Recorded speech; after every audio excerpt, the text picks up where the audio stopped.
Hello everybody, I'm Luc and this is Kerbal Space Program Career Mode 64-bit Showcase. So this is a fresh install. Took me 5 days to build it parts by parts with many mods, including Kerbal construction time, as you can see here. I thought that it adds more challenge to the game and many more aspects that aren't in the stock career mode. So over the next episodes I will be explaining some of the features of individual mods that are going to be appearing in my episodes, which will be announced in the description of each of those videos. I have to say it's a pretty stable build after lots and lots of tests. You can see Orbiter 1 with all the cool visual effects, including scatter. Had a bit of issues there and there with scatter, but I've been able to solve it by going through the option and removing one of the options for the scatter effect. I've got procedural part that remove lots of annoying parts. I had more than 150 tanks, and I'm down to probably 15 with the near future propulsion system that had lots of parts, xenon tanks and things like that. We're gonna see it in a lot of episodes because I'm not there yet at all. Got new texture altogether for the new planets, sounding rockets, little experiments here. I kept only the experiments because I thought they were so cool. More science means more fun. It takes time to do everything with that mod I installed, Kerbal Construction Time, and the tech tree is still not an issue, but it's gonna take a while to unlock. Kerbal Construction Time here. That works. Sorry for epileptic guys.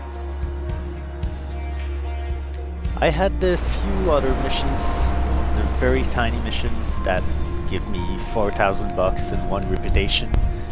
This here is my first plane that I launched. I'm very shitty at planes. It's a rocket plane basically. It did what it was supposed to do. I had to test the M1 cockpit, and at the same time I did experiments in the atmosphere because I didn't do it in Orbiter 1. And you just heard collision effects, which is pretty cool with visual effects and sounds if you didn't place your parts right. Real shoot, of course, works perfectly fine and it's a pretty awesome plugin. I've got more realistic waters as well. Better buoyancy it's called. And right now it's a little mission for the hitchhiker container. It is 3 AM at Kerbal, and we are preparing the launch of Orbiter 2 with these cool camera tool mods that I've experimented over the next few scenes. Oh.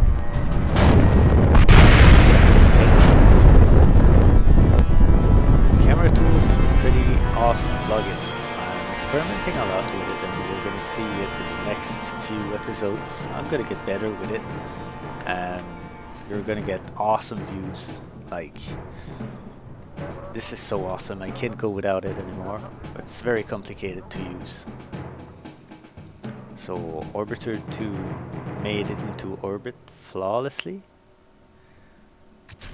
staged, and raster prop monitor at works here with all the juicy details of my vessels, mystery goo, temperature scan, all the good science I can get back.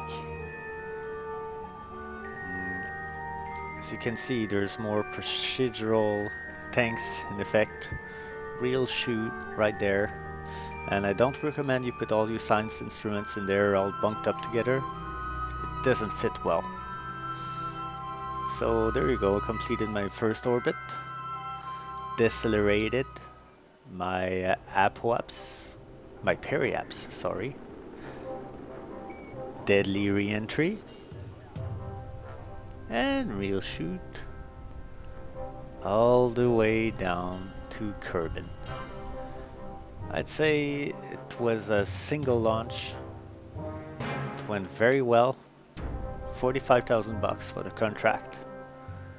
And stage recovery, with my stage recovered. Another 63,000 bucks right there.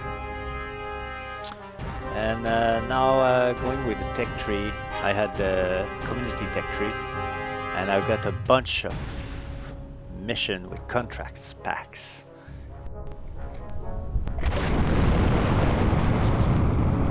Over here you see Kerbsat-A, the first unmanned satellite, first of many that will be launched in the next episode. This one was to orbit, totally unmanned, and the V2 mission. I needed to activate my Communotron to get further than the 500 kilometer range of the first Omni dish. Everything went well for this little mission. I oriented towards the sun to forever orbit Kerbin.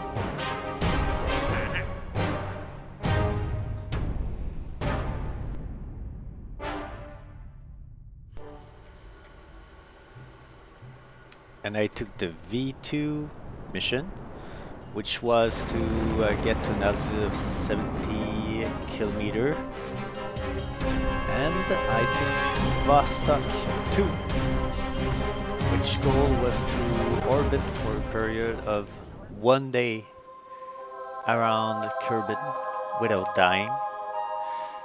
I took this opportunity to test ScanSat.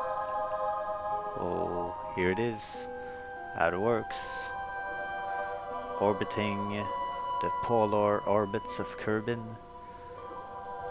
for more than 24 hours. I spent 2 days and 3 hours, I think, to collect around 3/4 of the planet for science. Collected 25 science, it's not too bad. It's actually pretty good for Orbiter 3. That's what I think. As you can see, the texture of I've got the clouds and everything is for Interstellar V2. I have a custom skybox. I've got sand dust, snowstorms, auroras. It's just, the graphics are just stunning compared to the stock game. Just look at that.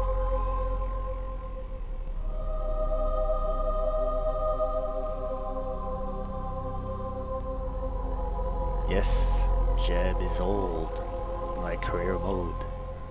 He's got wisdom and cross-eyed eyes. And here is the latest addition. Orbiter 4 has been launched. His mission was Vostok 3 to send 2 brave Kerbals on orbit and perform their first EVA around Earth. First stage separation went pretty well. Deadly re-entry has its effect on ascent as well. That's my M1 cockpit with Valentina Kerbal helping Jebediah. Stage separation, stage number 2 went very well. We earned a bunch of achievement due to KSP achievement together.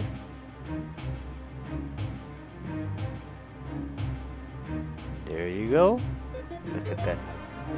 400 points of reputation, which doesn't do anything. It's just kind of reputation rates between Kerbals.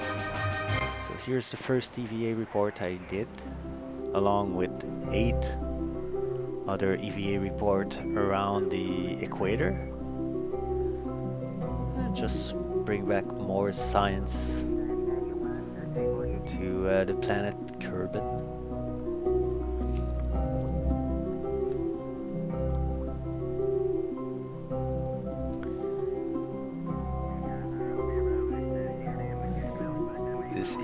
springboard was very risky at 69 kilometers, and now I've got the deadly re-entry with this M1 cockpit.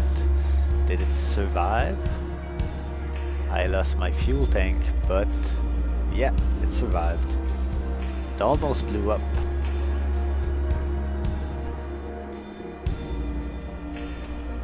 So stay tuned, Kerbonauts, as for episode 4 of my career mode showcase on KSP 64-bit, I will explore Minmus. I will crash probes on the moon, and it would be lots of fun. I thank you very much for the 5 subscribers I already have on my channel, and the 300 views I have on Orbiter 1 and Orbiter 2. Until then, see you later.